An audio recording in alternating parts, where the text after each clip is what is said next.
Hey everyone, how's it going? So I wanted to share a follow-up video from the ceramic coating and how that's holding up.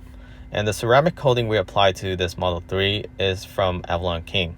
As you saw in previous video, we only apply one coat and so far it's holding up fairly well. This is a ceramic coating with warranty, so you do have that coverage. And as you see, after 2-3 months, the car wasn't that dirty.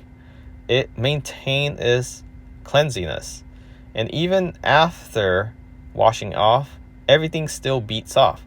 You can see the water here just glides right off. This helps tremendously when you're washing your vehicle. You don't have to dry it as much. Most of the water will just beats right off. And even in situation as driving through mud or puddles or through a rainstorm, your car will still be looking fresh after that. Highly recommend applying ceramic coating over sealant or wax. And again, we'll post a link where you can find this ceramic coating from Avalon King in the description of this video.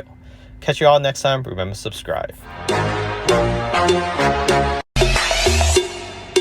How can life be what you want it to be? You're frozen when you're... Hey everyone, how's it going? So here in the trunk of my Tesla Model Y, and this product I want to share with you if you're interested in ceramic coating, but you don't want to pay that